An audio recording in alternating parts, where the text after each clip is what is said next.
Hey everyone, welcome back to Derive It, and we're going to be solving this problem, invert a binary tree.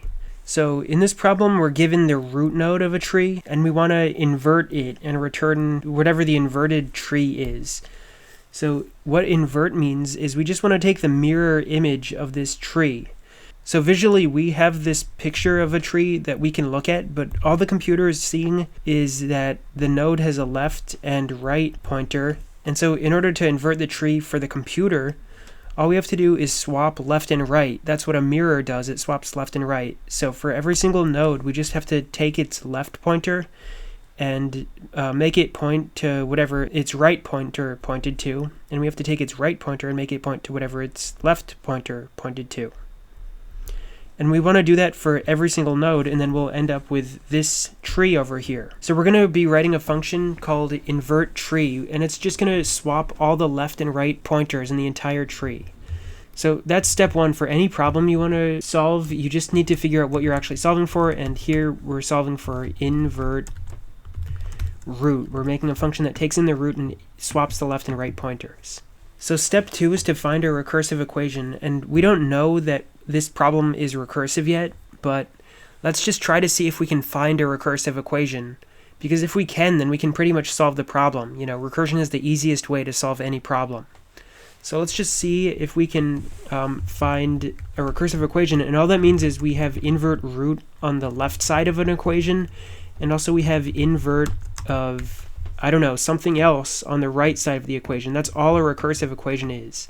So in order to invert the root, what we want to do is we want to swap its left and right pointers. Invert a root is first going to swap the root.left and root.right. And then after it does that, it has to do the same thing for all of the children in the tree. We know how to do that, right? It's just invert. Invert swaps all the nodes in a tree. So we're just going to call invert on root.left and invert on root.right.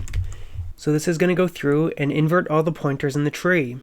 So this is our recursion. The process of inverting the tree is equal to first swapping root.left and root.right, and then inverting root.left and inverting root.right. So this is literally an equation. So the same way 1 plus 1 equals 2, this thing is equal to this thing. They're the same exact procedure. When we do tell the computer to run this, it's just going to call invert root on smaller and smaller children until it eventually calls it on, it's going to get called on null, because implicitly anything without a child has just null children. And that's where this recursion breaks, because we're going to try inverting null.left and null.right. And that's just going to give an error, right? You're not allowed to say null dot something, obviously. So if invert of null is not equal to this, then we have to find out what it actually is equal to. And so invert of null, it's kind of obvious that invert of null should just do nothing. The mirror image of a null thing is just null again. So we don't have to do anything. We can just pass or return or whatever. And so we have our recursion and we have our base case. And believe it or not, that's all we need to solve the entire problem. So we can easily just code this up now. So we want to write our function now. We're going to just write our function invert of root. So invert of root is always equal to this, unless we're in the base case, in which case it's equal to this. So we're just going to run this. We're going to write code for this first. And so invert should always run this because it's equal to this procedure here, unless we're in the base case, in which case we're going to just return. So if the root is none, then we should just return the procedure is equal to this, it's not equal to this.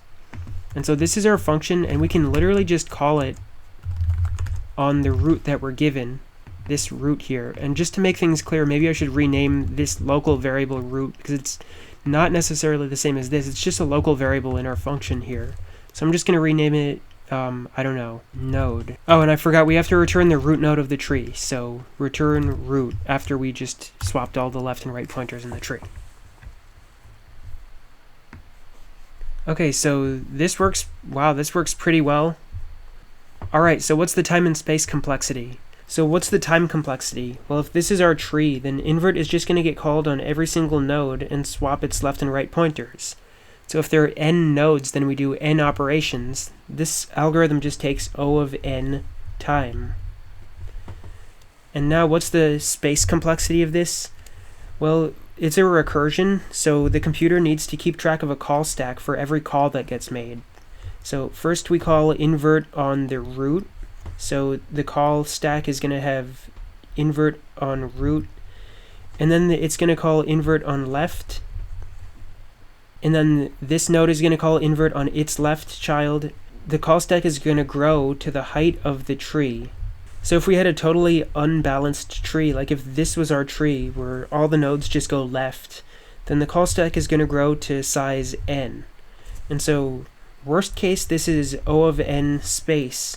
So this is our time and space complexity, and you can't really do better than it, so this is the optimal algorithm. So I hope that was insightful for you. I hope it helped you understand better that recursion is really simple, and you just have to try to not overcomplicate it. It's just an equation that says this thing is equal to this thing. These two things are equal, and you can just apply that over and over again to solve the problem. Thanks for watching. Hope to see you next time.